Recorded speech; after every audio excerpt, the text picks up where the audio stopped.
Bonjour, je suis très heureux de vous retrouver comme chaque vendredi et aujourd'hui c'est un webinaire Instant Coach que l'on vous propose avec Second Souffle. Second Souffle nous accompagnons tous les entrepreneurs en difficulté, micro-entreprises, freelance, indépendants, TPE, PME, avec ou sans salariés, avant et pendant les procédures, après la liquidation ou la cessation de leur activité. Tout ça évidemment gratuitement, sans limite de temps et sans aucun critère de sélection. Toutes nos actions au quotidien avec nos bénévoles, avocats, coachs, experts comptables, experts métiers, et d'apporter l'accompagnement individuel nécessaire à l'entrepreneur en difficulté. Et puis aussi nos actions avec nos jeudis du second souffle, nos journées 24 heures pour rebondir. La prochaine, c'est le 16 avril, donc la semaine prochaine. Nos formations, nos webinars, et évidemment les webinars Instant Coach. Alors aujourd'hui, avec presque 11 ans d'existence, nous sommes présents dans 27 villes en métropole et aussi en outre-mer, et nous sommes reconnus d'intérêt général. Je vous rappelle l'utilisation de la plateforme Livestorm, la plateforme française. Donc vous avez en haut deux onglets, enfin trois aujourd'hui. Le chat pour discuter entre vous ou entre nous, l'onglet questions pour poser vos questions, sinon elles vont se perdre dans le chat. Si vous pouvez également poser votre question, le bouton bleu est en bas. Et puis, si vous pouvez également voter aux questions des autres que vous trouvez pertinentes. Comme ça va m'aider moi à les distinguer. Donc, vous faites un clic sur la petite flèche à gauche de la question, ça fait un vote. Et attention, si vous recliquez dessus, ça annule votre vote. Des petits soucis techniques avec le son de la vidéo, vous avez un lien tout en haut. Voilà, donc aujourd'hui c'est un instant coach et notre coach du jour c'est Charlotte Dupérat. Bonjour Charlotte. Bonjour William, donc je suis ravie d'être là, tout d'abord parce que Second Souffle c'est une association d'intérêt public et l'intérêt public aujourd'hui je pense… L'intérêt général. L'intérêt général, pardon. L'intérêt général aujourd'hui je pense que c'est essentiel en cette période de crise où il va falloir repenser la société et merci de m'avoir invitée. Eh bien, merci à toi d'avoir accepté, Charlotte. Alors, le titre de ce webinaire, c'est N'imitez pas, innover. Donc ça, je comprends. Mais après, c'est dépasser le marketing de soi. Et là, moi, j'ai un peu de mal. Je vois à peu près ce que ça veut dire, mais est-ce que vous aussi, chers amis, vous savez à quoi correspond ces trois mots, le marketing de soi. Donc, je vais vous poser une question toute simple. Je vais vous faire un petit sondage. Le marketing de soi, est-ce que vous comprenez? Je comprends. Je comprends si je l'écris correctement. Je comprends. Et je comprends pas. Voilà. Voilà. Ben, allez-y. Voilà. Allez-y, vous pouvez voter pour au sondage, savoir ce que ça. Est-ce que pour vous, c'est clair, le marketing de soi? Et pendant ce temps-là, Charlotte va nous expliquer ce que c'est quand même. Alors, je sais pas. Alors, donc c'est dans le sondage qu'on a. Oui. Je comprends pas. Donc c'est partagé. Est-ce qu'il y en a qui ont peut-être des définitions qu'ils auraient en tête, comment ils le Alors, pour formuleraient? l'instant, il y en a. Ah bah c'est mitigé, oui, 54% comprennent, 46% Ah comprennent oui, pas. pardon. Oui, moi je voyais pas les chiffres, donc Non, ok. moi je vois tout, Charlotte. Donc rappel, c'était 54%. Là, on est à 55 qui comprennent et 40, maintenant 47, ça bouge. Enfin, c'est moitié-moitié, 50-50. Voilà. Alors, qu'est-ce que Ok. c'est le marketing de soi, Charlotte? Eh ben on va justement en parler. C'est vraiment, c'est le fait de se mettre en avant, c'est le fait d'exister en montrant finalement nos capacités personnelles, individuelles. On va voir ça tout à l'heure. Je vais juste expliquer pourquoi ce sujet j'ai souhaité l'investir. C'est un sujet qui me touche personnellement. N'imitez pas. Innover, c'est ce que je m'efforce de faire au jour le jour. Pour me présenter, en fait, j'ai monté mon activité dans la transformation et le coaching d'équipe, coaching de dirigeants. Et aujourd'hui, on voit bien que le modèle est en train d'évoluer. On est dans une transformation importante, profonde, et le modèle d'entreprise va probablement évoluer. J'ai écrit un livre qui s'appelle Orchestrer l'intelligence collective aux éditions Pearson. Et pourquoi ce sujet me touche, c'est parce que si j'ai réussi à éditer mon livre, c'est parce qu'il est innovant. C'est parce qu'il est innovant. Sinon, Pearson ne l'aurait probablement pas édité. Donc là, j'ai eu d'excellents retours sur mon livre. Donc, William, c'est ce que tu montrais tout à l'heure, le retour, par exemple, du DRH Group de L'Oréal, voilà, parce que c'est un livre qui invite à plus de collectifs. Et demain, ce sera le collectif ou peut-être l'inverse du collectif, la désagrégation du collectif. Après, c'est un pari et les entreprises auront à faire ce pari-là. Et pourquoi comment je vois que ce que j'apporte peut-être innovant, c'est quand j'ai des retours comme ça du DRH Group de L'Oréal, c'est aussi quand j'ai pu être invitée par un conseiller à l'Élysée pour parler de mon livre. Donc ça montre que mes idées sont innovantes et c'est comme ça que j'arrive à intéresser mon public par mon innovation. Donc c'est essentiel pour moi. Donc le n'imiter pas innover, c'est pas juste une petite phrase pour moi, c'est et on va voir pourquoi c'est essentiel. Donc, alors, le marketing de soi, qu'est-ce que c'est? Parce j'ai eu quelques réponses écrites dans le chat. J'ai Sophie qui nous dit, est-ce que c'est le personal branding? Oui. J'ai Sandrine qui me dit, c'est comment on doit se vendre. Oui, c'est ça. Et j'ai Marie qui me dit, le marketing de soi, c'est je suis là pour mieux comprendre. Donc, justement, expliquez. Très bien. C'est exactement ça. C'est le personal branding, c'est comment on doit mieux se vendre. Et aujourd'hui, il y a énormément de livres aujourd'hui qui tournent autour de ça. On est dans les logiques de développement personnel, on est dans les logiques d'épanouissement de ça. Et finalement, l'intérêt de cette intervention, c'est se dire, est-ce que finalement on ne se perd pas parfois en allant trop là-dedans? Est-ce qu'on ne perd pas aussi le collectif en allant trop là-dedans? Et c'est ce qu'on va voir. Donc, tout d'abord, est-ce qu'il faut se mettre en avant à tout prix? Qu'est-ce qui se passe au niveau du collectif si tout le monde cherche à se mettre en avant à tout prix? Si chacun, on cherche à se mettre en avant à tout prix, est-ce qu'il ne va pas y avoir une désagrégation du collectif?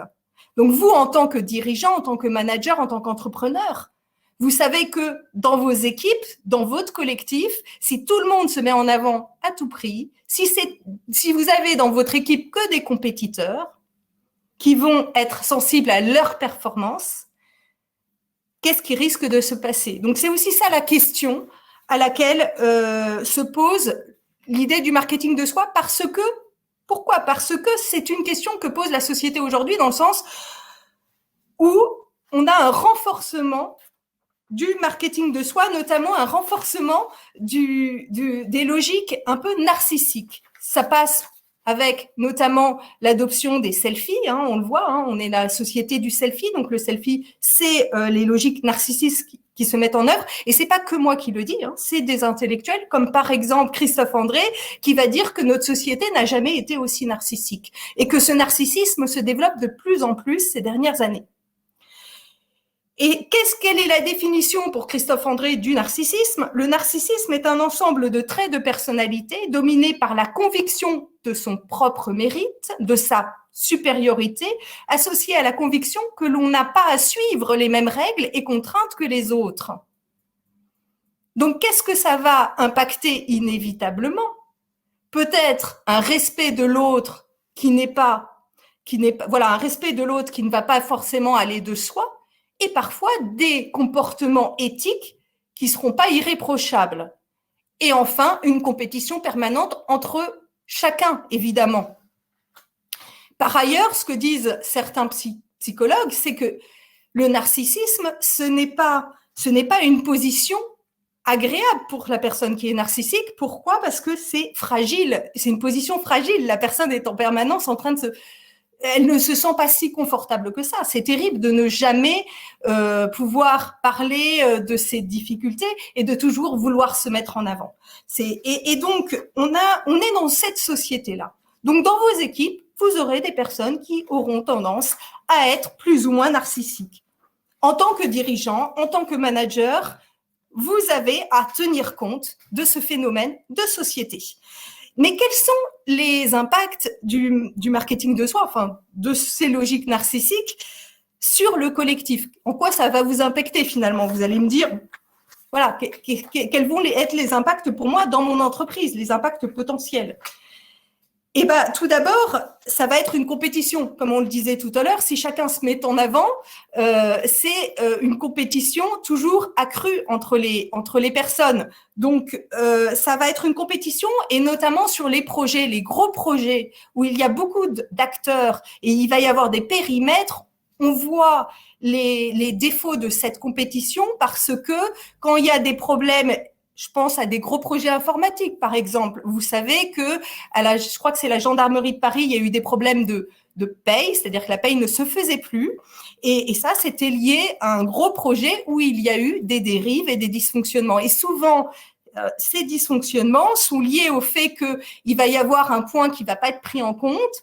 Chacun va dire, c'est pas dans mon périmètre, et le projet va dériver. Et là, on voit bien que c'est des logiques coopératives qui vont faire défaut quand on se refile la patate chaude. Mais quand on se refile la patate chaude, c'est qu'on veut pas être pris, on veut pas qu'on considère que l'erreur vient de nous, vient de nous. Donc, ça interroge aussi notre capacité à porter les erreurs collectivement. Donc, attends, excuse-moi, Charlotte. Oui, si je comprends bien. bien Le sûr. marketing de soi, c'est en fin de compte, c'est il faut pas avoir trop de marketing de soi. Il faut pas être trop narcissique. Il faut pas trop penser qu'à soi. Il faut penser collectif. Exactement. Et, je pense. Et si on est trop narcissique, si on pense trop, si on est trop égoïste, on va plus être enclin à être en compétition permanente avec ses collègues, par exemple. Et c'est trop de compétition qui peut nuire à l'entreprise. Qui nuit à la coopération. Nuit à la coopération. Et c'est un sujet qui est peu adressé dans les entreprises à l'heure actuelle, alors que c'est un sujet réel. Et on va le voir, hein, il y a tout un tas d'outils dans l'entreprise qui renforcent cette logique de marketing de soi, comme l'entretien individuel, par exemple, on le verra tout à l'heure. Et donc, c'est un sujet de performance. C'est un sujet de performance véritablement.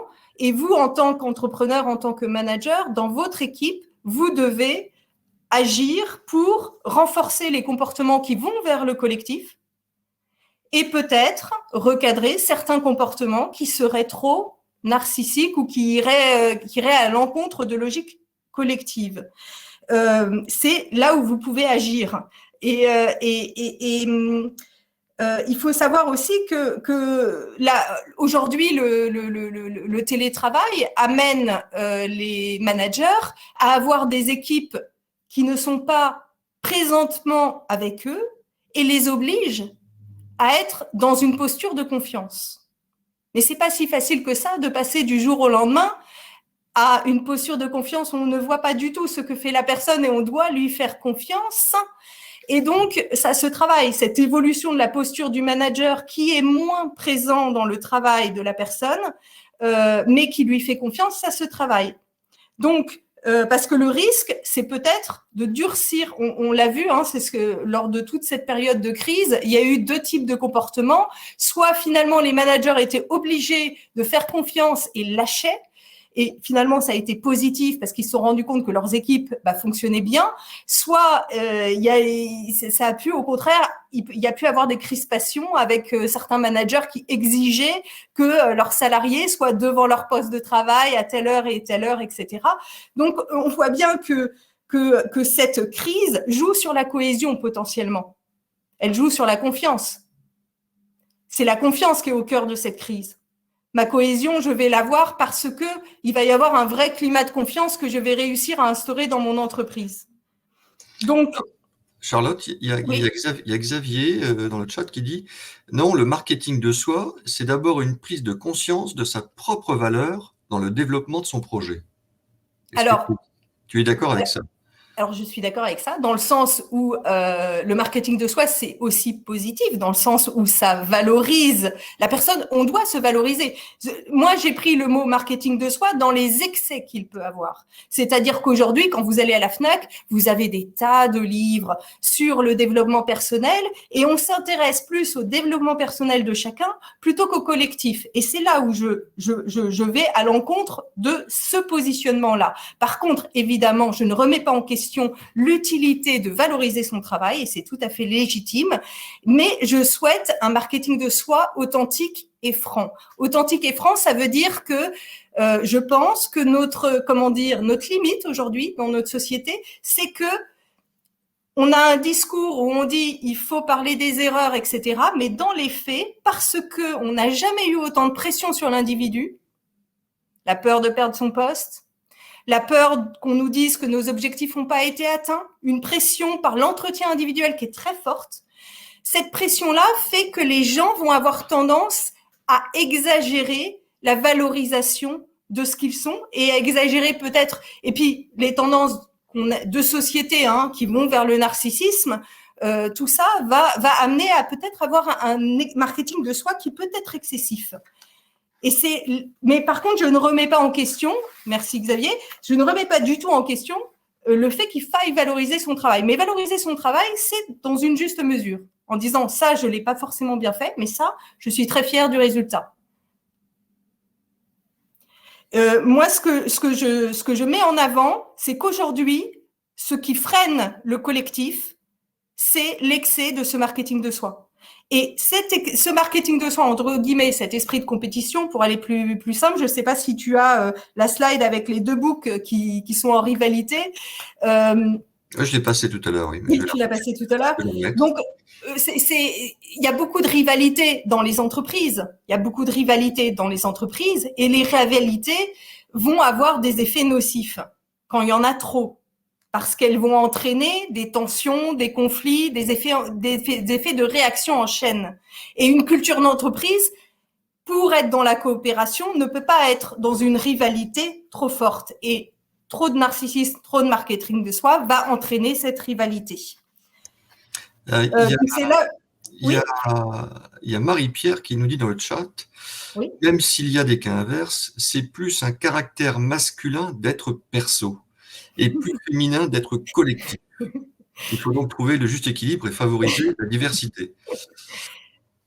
Bon, je pense, oui, en effet, il y a certaines études qui montrent que les femmes ont plus de mal à se mettre en avant et que les hommes ont, que les hommes ont plus de facilité à se mettre en avant et peut-être à être dans la compétition. Mais aujourd'hui, dans le webinaire, on fait la diversité. Il y a 50% d'hommes, 50% de femmes aujourd'hui. Vous voyez. Mais alors moi, mon discours n'est pas forcément genré, il est plus, il faut un équilibre dans la coopération et la compétition, mais en effet, cette logique de peut-être les femmes peuvent apporter plus de logique collective, je sais pas, après il faudrait le tester, mais c'est tout à fait possible. Donc, sinon, je vais vous donner un exemple,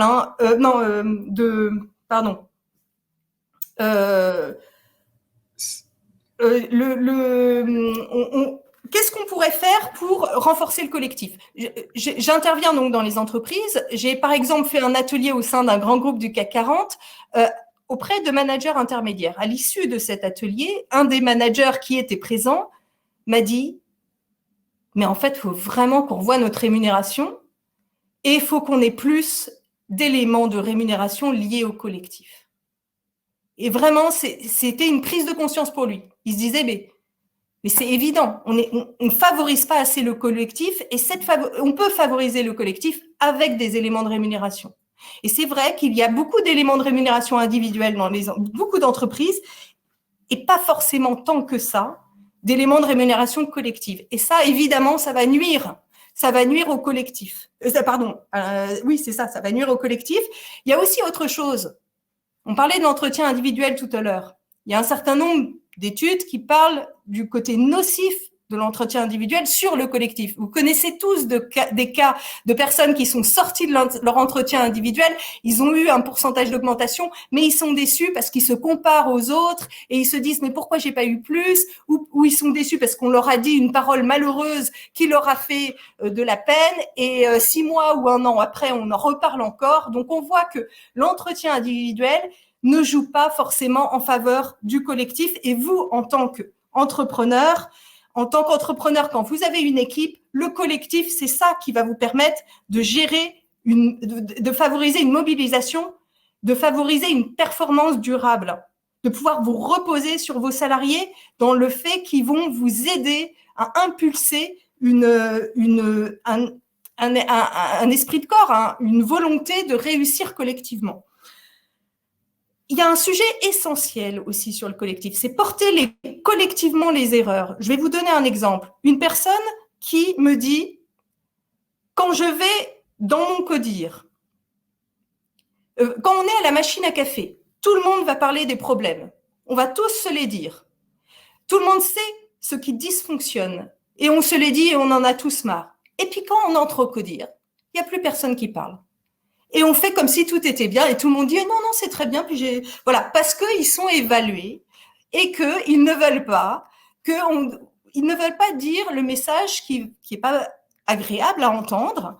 Et donc, ils vont pas oser le dire en codir.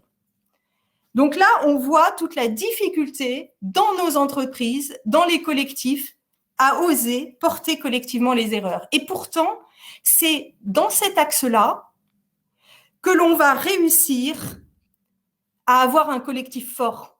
Un collectif où on n'ose pas se dire les choses, un collectif où on n'ose pas parler des erreurs, un collectif où on n'ose pas dire ce qu'on pourrait faire pour aller mieux, c'est un collectif qui ne va pas réussir à perdurer dans le temps véritablement parce qu'il n'y aura pas suffisamment de confiance, parce que chaque personne, quand elle va oser dire la personne aura peur d'être mal vue si jamais elle dit quelque chose qui ne va pas.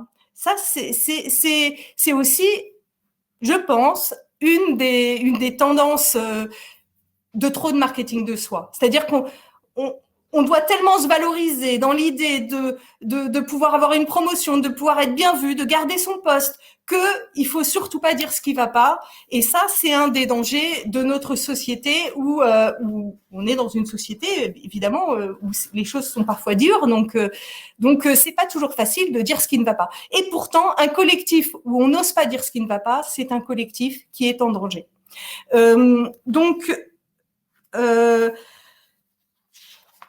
Alors, on nous dit dans le chat que 90% des entreprises en France n'ont pas de codir.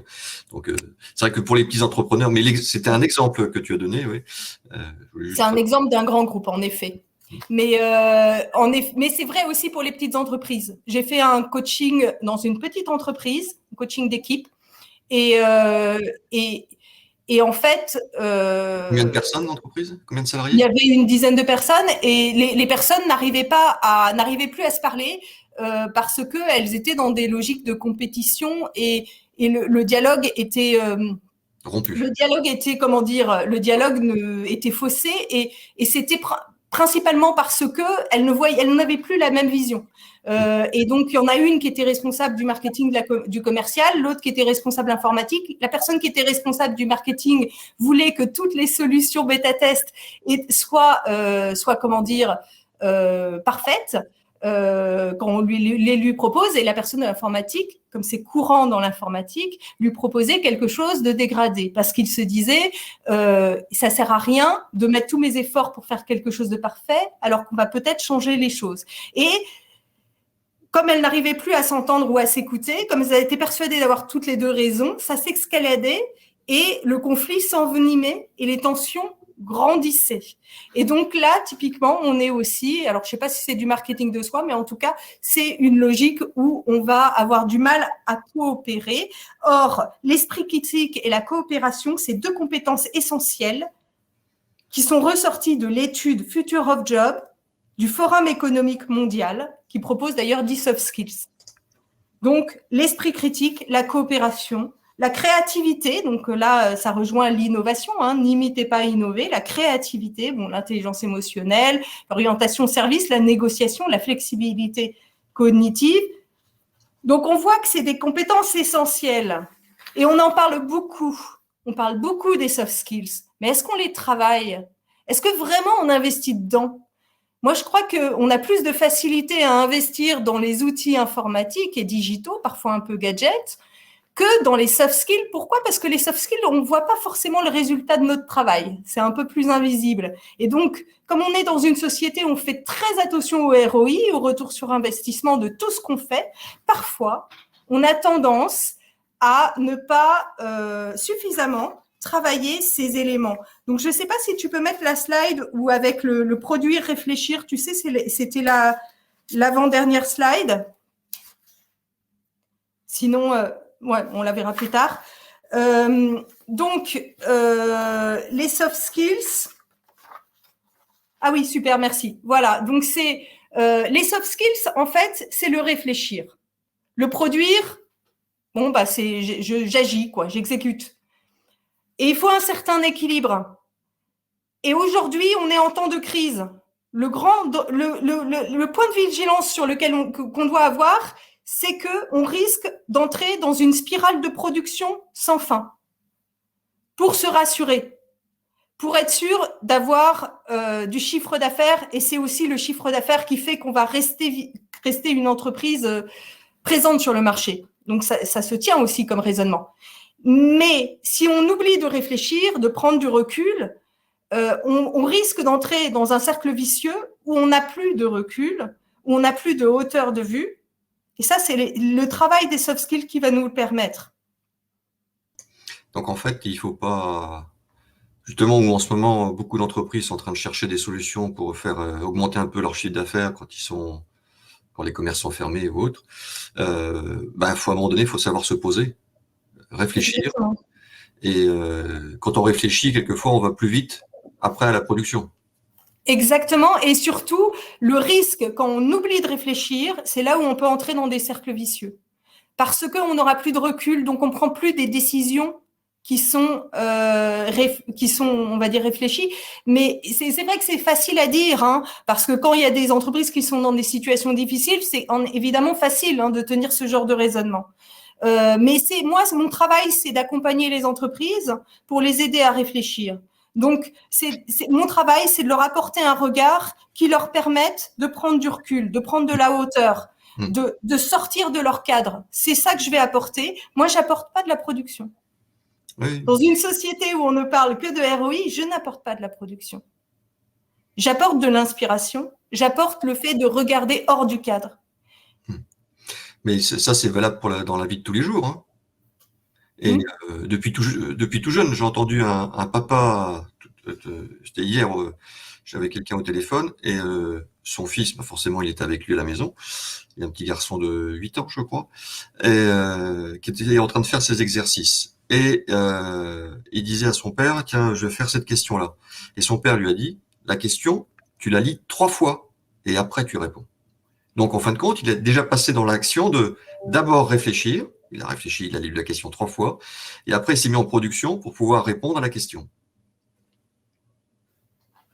Voilà, donc c'est exactement ça. Merci pour l'exemple. Il avait 8 ans, le petit garçon. Pardon ? Il avait 8 ans. Oui. Et il aurait pu être tenté, hein. Il aurait pu être tenté, en effet, d'aller directement à l'exercice. Et on est tous tentés par ça. Moi, la première. C'est-à-dire qu'on n'a pas envie d'investir dans un temps dont on ne sait pas qu'est-ce qui va nous rapporter. On n'a pas envie d'investir dans un temps dont on ne sait pas ce qui va nous rapporter, surtout en période où on est en crise, où on ne sait pas quel sera l'avenir. Et pourtant, c'est aussi du temps qui peut nous aider à produire mieux, à produire plus et surtout à développer l'avenir. Et vraiment, c'est l'enjeu central de notre société actuelle. Et je pense que j'ai tout un chapitre dans mon livre là-dessus, sur l'activité frénétique qui empêche de réfléchir, l'activité frénétique qui finalement devient dysfonctionnelle, où on a l'impression de réussir à produire, mais on ne produit pas, et on le voit bien avec, on produit mal aujourd'hui. La pollution, les gens qui vont avoir des burn-out, la souffrance au travail qui est réelle, le manque de lien entre les personnes, de travail sur le lien, de travail sur les interactions, une digitalisation qui n'est pas toujours préparée. Il y a un certain nombre de sujets qui montrent qu'on ne réfléchit pas assez, qui sont des illustrations du fait qu'on ne réfléchit pas assez. Et c'est vrai que moi j'ai écrit un livre, donc j'ai pris le temps de réfléchir. Donc je suis convaincue de l'utilité de cette réflexion-là pour être performant. Après, convaincre les autres, c'est plus difficile. Et convaincre un entrepreneur qui a l'œil rivé sur son chiffre d'affaires, c'est plus difficile. Et je comprends parfaitement la problématique de l'entrepreneur qui doit avoir du chiffre d'affaires pour faire vivre son entreprise. Et c'est tout à fait normal. Ah, là, j'aime bien la réflexion de Bernard dans le chat. Pour ma part, j'ai toujours pensé que c'était lorsque j'étais en vacances que j'étais le plus productif. Merci Bernard. C'est exactement ça. Et maintenant, Bernard produit énormément, parce que Bernard est à la retraite, je crois. Et Bernard, en plus, il est en vacances toute l'année. Il habite dans le sud de la France. Bonjour Bernard. Parce que Marie-Pierre lui a répondu, eh ben Bernard, soyez toujours en vacances. Mais c'est le cas, je crois, hein. Mais merci Bernard, parce que c'est exactement ça. Et aujourd'hui, on parle beaucoup de lâcher prise, hein, mais finalement, est-ce que dans les entreprises, on arrive, dans beaucoup d'entreprises, est-ce que cette course à la production, hein, qui est liée au stress qu'on peut avoir, au stress de survie, hein, est-ce que cette course à la production nous empêche de lâcher prise? C'est une vraie question. Est-ce que l'activité frénétique n'est pas un risque? C'est une vraie question. Est-ce que l'activité frénétique ne risque pas de finalement désagréger les collectifs, alors je vais vous donner, c'est un dirigeant qui me disait, Charlotte, il y a certaines entreprises qui ont décidé de vendre leurs locaux à cause du télétravail, elles font une grave erreur parce que on ne peut pas avoir un collectif quand les gens ne se voient pas, quand ils sont pas en présentiel. Donc vous voyez là une logique où on va favoriser finalement, où on n'a pas suffisamment réfléchi aux conséquences. On a une décision qui est avant tout budgétaire, vous voyez. Où on se dit bon, ben, on n'a pas besoin d'autant de locaux parce qu'il y a le télétravail, donc on retire un certain nombre de locaux, mais finalement le danger, c'est la désagrégation du collectif aussi, parce que les gens doivent pouvoir se retrouver en présentiel. Après, il y a peut-être d'autres solutions, hein, qui existent, hein, mais voilà, c'était un haut dirigeant qui me faisait part de son inquiétude par rapport à ça. Donc, et finalement, ces questions, hein, on a parlé du fait que le marketing de soi, c'était aussi lié au narcissisme qu'il y avait dans notre société, que parfois trop se mettre en avant et trop de compétition, ça pouvait être nuisible pour les équipes. Et vous, en tant que dirigeant, vous devez être sensible à ça. Donc, favoriser des modèles qui vont vers le collectif. Sachez identifier les personnes au sein de vos équipes qui ont l'esprit du collectif. On ne pense pas suffisamment à, remercier ces personnes-là. On ne pense pas suffisamment à remercier ces personnes-là. Parce que l'entretien individuel fait que peut-être on est moins dans une logique de voilà comment le collectif fonctionne et qui va aider, qui va porter le collectif. On a moins ce regard-là. Et ça, c'est un regard important. Et puis, oser dire, bon, bah, aux personnes qui n'ont pas un jeu assez collectif, peut-être oser leur faire remarquer. Je pense que là-dessus, il y a un vrai sujet. Et le sujet qu'il y a derrière, c'est la culture d'entreprise. C'est-à-dire qu'on parle beaucoup de la mission, on parle beaucoup des valeurs. Est-ce qu'on parle de la culture d'entreprise? Pas moins souvent. Quelle est la culture de mon entreprise?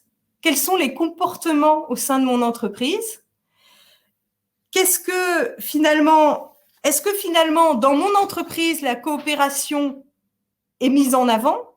Est-ce que les comportements de coopération sont présents? C'est un vrai sujet. Alors, je sais que les dirigeants des petites entreprises ont l'habitude d'aller sur le terrain, beaucoup sur le terrain. Notamment, ça leur permet de détecter les signaux faibles. Parce que sur le terrain, en discutant avec les gens, c'est là qu'on va détecter les signaux faibles. On va sentir s'il y a un problème, parce que la personne, elle va faire une moue bizarre et on va creuser un petit peu, puis on va se rendre compte qu'on va prévenir les difficultés.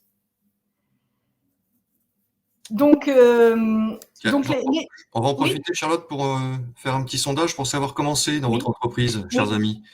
Hein, la coopération dans votre entreprise, c'est qu'elle compte beaucoup, elle compte beaucoup dans votre entreprise. Elle est au cœur de votre performance.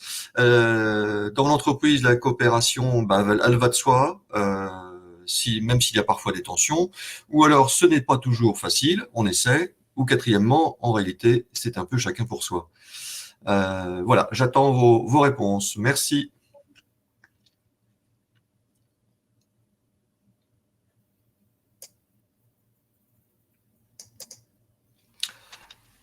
Alors, continue Charlotte, hein, je te donnerai les résultats un peu plus tard. Pardon, d'accord. Donc, la culture d'entreprise, c'est pas un sujet. Alors, vous voyez le lien. Hein, on a parlé des comportements, on a parlé du fait que l'esprit d'équipe, l'esprit critique, la communication, la créativité, c'était des compétences clés pour demain. Hein. Ça a été dit donc par l'étude Future of Work. Donc, c'est une étude sérieuse, Future of Job. C'est une étude sérieuse qui l'a dit. Hein. Donc, c'est des compétences clés. Donc, vous, en tant qu'entrepreneur, vous devez voir comment vous les mettez en œuvre dans vos entreprises. Et là, c'est la culture d'entreprise. Et donc, c'est en allant sur le terrain que vous la sentez, cette culture d'entreprise, en échangeant avec les gens et puis peut-être en vous faisant accompagner aussi pour travailler cette culture d'entreprise. Et voilà, savoir. Et alors là, par exemple, des solutions hein, pour agir sur cette culture d'entreprise, hein, tout simplement la formation. On parlait tout à l'heure du changement de posture managériale par rapport au fait qu'il y a le télétravail. Mais ça se travaille, ce changement de posture managériale. C'est pas évident. Le lâcher prise, la confiance, avoir un nouveau rôle, comment appréhender ce nouveau rôle, les tensions qui peuvent exister à cause de cette situation, ça se travaille. Jamais. Je pense que cette situation nous invite à travailler les relations entre les gens, essentiellement. Donc, c'est un travail en profondeur, la culture d'entreprise, et favoriser l'esprit critique. Donc, on parlait du fait de la difficulté hein, dans un certain nombre d'entreprises d'oser dire ce qui ne va pas. Et pourtant, il y a un vrai apport dans le fait d'oser dire ce qui ne va pas.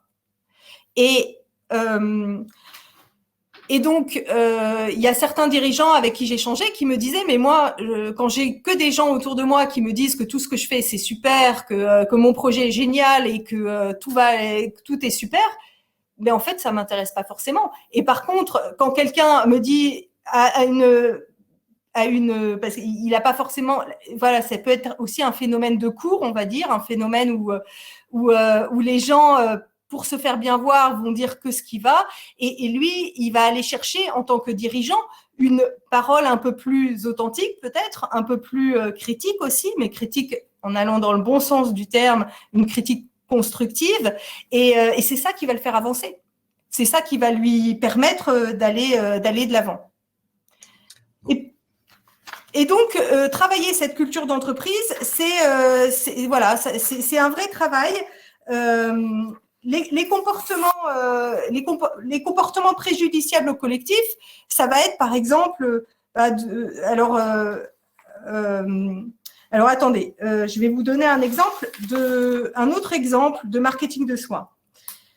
Les réseaux sociaux ont tendance à renforcer le marketing de soi. Donc les réseaux sociaux, Facebook, LinkedIn. Je ne sais pas s'il y en a qui ont vu le documentaire Derrière nos écrans de fumée. Non, moi je l'ai pas vu. Sur Netflix. Donc c'est un très bon documentaire qui parle de l'addiction aux réseaux sociaux. Très bien. Voilà, donc en fait, les réseaux sociaux sont construits autour d'un besoin fondamental de l'homme qui est le besoin de reconnaissance. Ah. Je recommence le portrait de l'écran. Voilà. Et ils ont été constitués, c'est ce qu'on voit dans le documentaire Nos écrans de fumée hein, sur Netflix, ils ont été créés par des experts en psychologie qui vont faire en sorte que les gens retournent toujours sur le réseau social, hein, ils vont créer, ça va donc créer une addiction. Notamment, ça va aller s'inscrire dans notre circuit de la récompense en allant, en mettant en œuvre une hormone qui s'appelle la dopamine, hein, qui est l'hormone du plaisir, et notamment via les likes et les notifications. Donc, c'est quand vous êtes en train de compulsivement aller chercher vos likes dans vos posts LinkedIn, attention, c'est aussi une addiction quelque part. Et les notifications vous invitant à aller regarder tel post ou tel post vont aussi participer à l'alimentation de cette addiction. Donc, Donc, en fait, ils vont favoriser un marketing de soi. Donc, se présenter, se mettre en avant via les réseaux sociaux, donc sur Facebook, sur LinkedIn. Donc, les gens sur Facebook qui vont raconter leur vie. Sur LinkedIn, le fait qu'il faille poster beaucoup pour pouvoir être visible, c'est dans l'algorithme. Oui. On les voit surtout, les jeunes, surtout sur Instagram. C'est pour ça que maintenant, sur ces applications de réseau social à base de photos, il y a plein de filtres pour améliorer la photo, pour mettre plus en valeur le selfie, en fin de compte. Donc, les filles, comme les garçons, se prennent en photo pour mettre ça sur Instagram ou sur Snapchat, en utilisant tous ces filtres-là pour se rendre encore plus beau. Je sais pas ce que ça va devenir dans quelques années, mais là, c'est du narcissisme pur. Hein. Oui, c'est vraiment une dérive de notre société. Et là, on est sur un sujet qui est un sujet d'intérêt général, un sujet vraiment de santé, de santé au sein de notre société, parce que c'est une vraie addiction. Et donc, si vous regardez ce documentaire derrière vos écrans de fumée, il y en a un autre très bon sur les réseaux sociaux qui s'appelle The Great Hack, H-A-C-K. On voit qu'il y a une vraie problématique de société derrière. D'ailleurs, il y a beaucoup de gens qui commencent à en parler parce qu'il y a des problèmes de dépression grave chez les adolescents. À force de, voilà, c'est pas forcément très sain, on le sait, ce phénomène d'addiction. Il y a également un effet casino, un effet casino, c'est-à-dire que si vous avez 260 likes la semaine dernière, 260 likes, et que tout à coup et que vous n'arrivez jamais à retrouver ces 260 likes et que vous stagnez à 50, en fait, c'est comme un joueur de casino, vous allez vouloir jouer, et c'est fait exprès, c'est fait pour vous amener à rester le plus longtemps possible sur l'outil. Donc, pour avoir le plus de likes possible, vous allez poster davantage de posts, peut-être, et finalement, on voit le danger de tout ça, parce que ça peut être un peu vain finalement. C'est une recherche de besoin de reconnaissance, mais qui est vaine et qui va pas être forcément remplie véritablement, parce qu'est-ce que c'est les likes qui vont remplir un besoin de reconnaissance? Ce phénomène, il est tellement fort qu'aujourd'hui, il y a même quelque chose sur LinkedIn qui s'appelle CopyPost, je ne sais pas si vous en avez entendu parler, et qui s'amuse à reprendre tous les contenus de posts qui sont viraux et en fait que beaucoup de gens reprennent sans même mettre la source pour collecter les likes. Donc ce qui est terrible, c'est que quand on prend un contenu, qu'on poste dessus et qu'on ne met pas la source, c'est une forme de malhonnêteté intellectuelle. Donc, je ne dis pas que les gens qui font ça sont malhonnêtes. Ils courent après une visibilité, mais l'outil les amène à devenir un peu malhonnêtes pour accéder à cette recherche de visibilité et besoin de reconnaissance. Il faut savoir que prendre le travail de quelqu'un d'autre sans indiquer la source, c'est du plagiat. Donc, il y a une vraie question d'honnêteté. Et je vous rappelle que l'esprit critique est un soft skill essentiel pour les années à venir. Donc, il y a un vrai sujet derrière tout ça. Et il faut savoir que tous ces réseaux sociaux nous modèlent, nous en tant que société, et donc que ça atténue le côté, comment dire, ça amène certains comportements à se développer. Donc on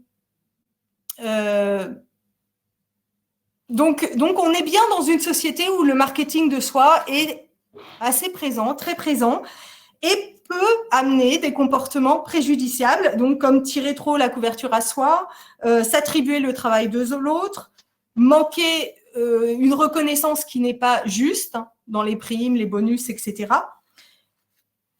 Et j'ai envie de dire que la reconnaissance du talent des autres est aussi importante que le marketing de soi. Et finalement, pour pouvoir favoriser une reconnaissance du travail des autres, il faudrait peut-être moins mettre l'accent sur l'entretien individuel et plus mettre l'accent sur le fait, valoriser les gens qui vont aller voir les compétences chez les autres, les talents chez les autres, valoriser les gens qui vont jouer collectif, valoriser les gens qui vont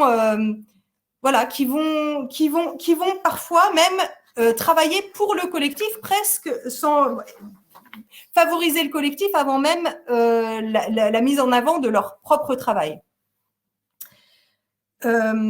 Voilà, donc c'est des sujets c'est un sujet qui pour moi est important parce que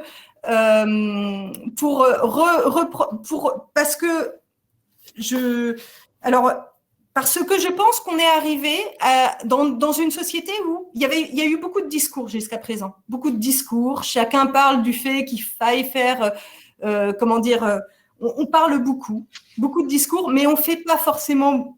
Voilà. Et je pense qu'aujourd'hui, on est arrivé à un point où les gens ne veulent plus des discours, ils veulent des actes. Ils veulent plus simplement qu'on parle, ils veulent qu'on fasse. Et on est à un enjeu central aujourd'hui qui est de faire des collectifs, mais des vrais collectifs. Bien. Qui fonctionnent. Oui. Il nous reste un quart d'heure. J'ai quelques questions. Oui, bien sûr. Alors, il y a Philippe qui demande, alors je pense que tu l'as dit, mais quels ont été les facteurs clés, Charlotte, du marketing de vous? Pardon, j'ai pas entendu. Tu ne vois pas la question à l'écran? Ah, pardon, j'ai regardé. Quels ont été les facteurs clés, Charlotte, du marketing de vous?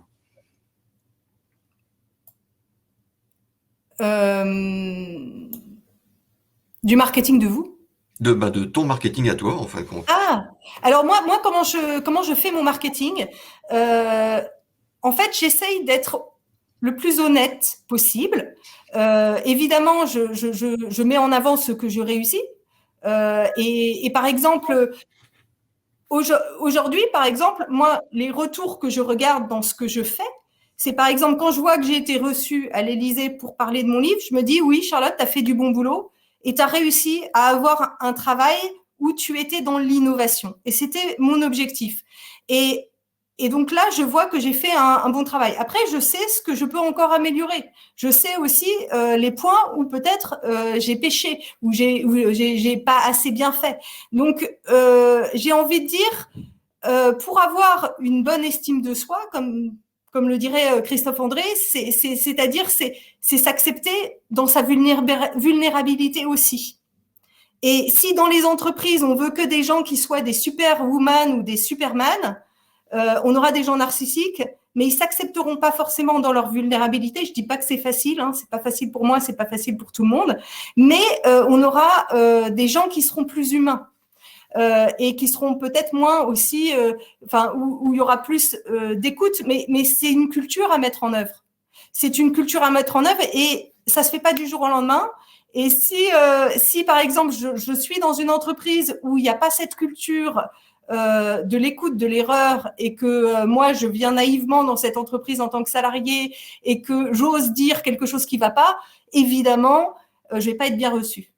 Donc on voit bien que c'est un processus évolutif et que ça se travaille et que c'est quelque chose qui se travaille dans le temps.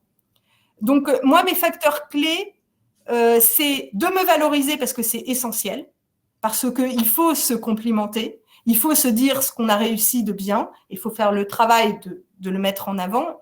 Et le narcissisme, ça peut être un risque, mais le fait de pas aussi reconnaître suffisamment ce qu'on fait de bien ou ses forces, c'est aussi quelque chose qui va pas forcément dans le bon sens. Donc c'est juste une histoire de juste milieu. C'est ça, c'est toujours une histoire de dosage, de toute façon.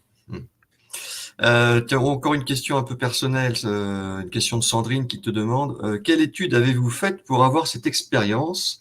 École de commerce, coaching? On voit que c'est une question très franco-française. On veut savoir quels sont les diplômes. Et alors moi, je vais vous dire, j'ai une personnalité où je suis assez autodidacte.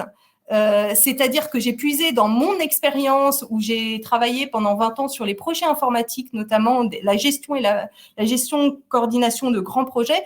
Et en fait, c'est là où je me suis intéressée à l'intelligence collective parce que je voyais que de projets dérivaient et je comprenais bien que c'est parce qu'il y avait un manque de collectif. Et tout ce que j'évoque là, quand on se refile la patate chaude, quand on est dans la compétition et qu'on aide, enfin voilà, et que une compétition trop forte et que finalement on joue pas collectif, c'est des choses que j'ai vues évidemment et j'ai pu constater à quel point ça nuisait à la performance collective. Et on voit bien que voilà. Et alors quelles études j'ai fait? J'ai fait des études d'agroalimentaire. Et puis après, j'ai fait aussi des études en RH. Voilà, donc je connais aussi j'ai fait un master en RH. Je n'ai pas forcément fait de coaching, mais ça ne m'empêche pas de faire du coaching de dirigeants sur le sujet de la transformation parce que je le connais parfaitement, et du coaching d'équipe aussi. Et j'ai trouvé mon inspiration ailleurs. Que dans le coaching, c'est parce que je suis pas sur l'inter-individuel, je suis vraiment sur l'équipe. Bien. Charlotte, il nous reste 10 minutes, donc j'ai encore 2 questions. J'en profite simplement là pour vous présenter les résultats du sondage. Donc, dans votre entreprise, la coopération, c'est, eh bien, pour 37% de nos amis, que ça compte beaucoup dans leur entreprise. 37%. Alors également 37%, en réalité, c'est un peu chacun pour soi. Donc, on a les 2 extrêmes. D'accord, c'est intéressant. 16%, ça va de soi dans l'entreprise, même s'il y a parfois des tensions. Et 11%, ce n'est pas toujours facile, mais on essaie. Très intéressant. En fait, c'est très partagé. Alors, j'ai encore quelques questions et il va me falloir des réponses assez courtes, Charlotte. Oui. Alors, j'ai notre excellent Bernard, notre ultra productif d'Occitanie, qui nous dit est-ce que l'économie distancielle qui est en train de se mettre en place n'est-elle pas en train de créer un autre marketing de soi? Alors, ça va être dur d'être court là-dessus, mais oui, comme vous l'avez vu, je remets un peu en question notre manière d'appréhender le digital. Donc oui, il y a dans notre manière d'appréhender le digital quelque chose qui ne va pas forcément toujours dans le sens du collectif. Werner, alors la question est longue. Regarde, tu dois l'avoir à l'écran.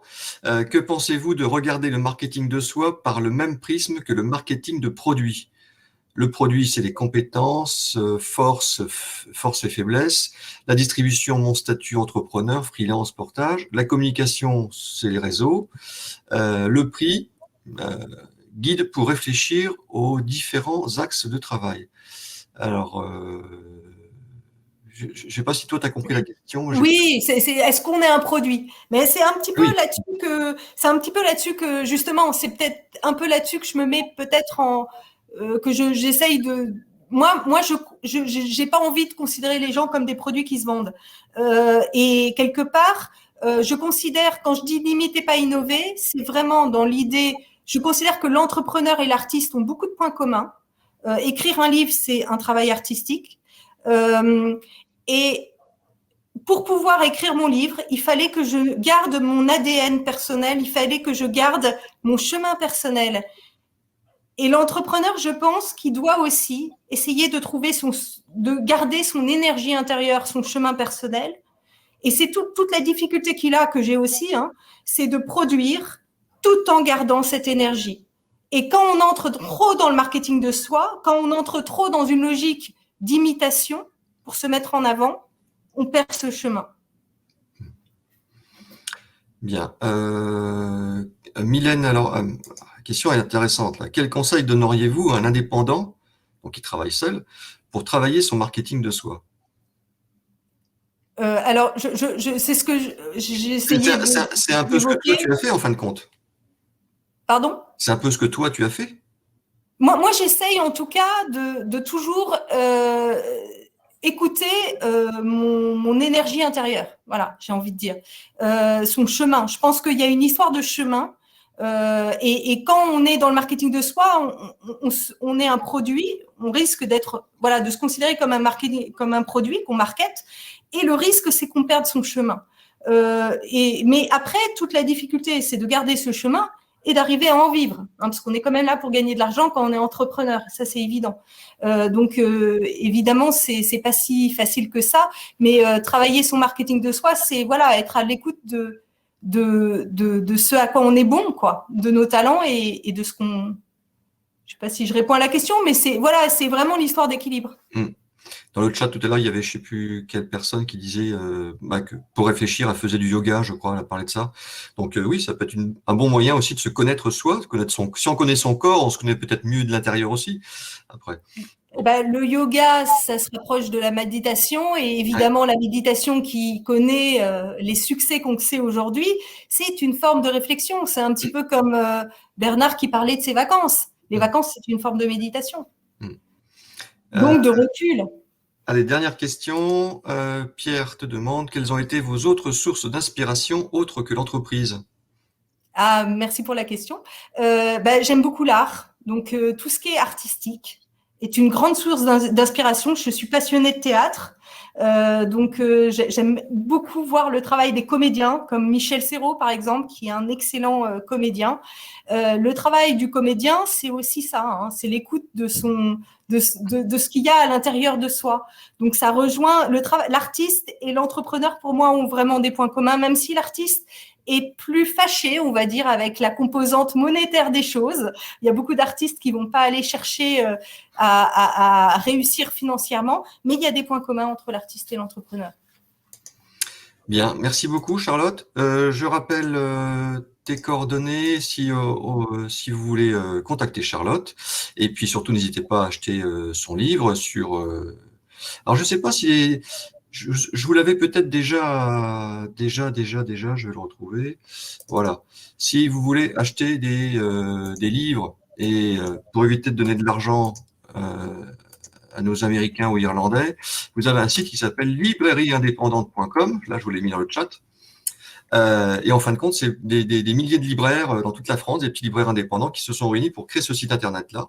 Et donc, vous pouvez commander chez votre libraire le plus proche de chez vous, aller le chercher dans sa librairie ou alors vous le faire poster. Et c'est français, bien sûr. Et je crois que tu avais un autre slide. Non, il n'y a pas d'autre slide après. J'avais un article que j'ai fait pour ceux que ça intéresse Ah sur oui, exact. l'entrepreneuriat. Oui. Alors c'est pas sur n'imiter pas innover, mais ça rejoint un petit peu. C'est sur l'intégrité facteur de succès. Si ça vous intéresse, voilà, c'est pas complètement le même thème. Mais... Et donc ça, c'était publié sur le Harvard Business Reviews. C'est ça. C'est ça. Et c'était toute une réflexion sur l'intégrité parce que il y a énormément de startups qui ont comme mantra comme mantra fake it until you make it.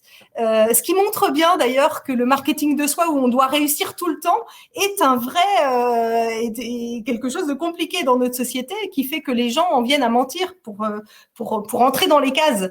Et c'est tout voilà, c'est intéressant comme réflexion. Je mets également dans le chat ton site internet, hein, vecdas.fr.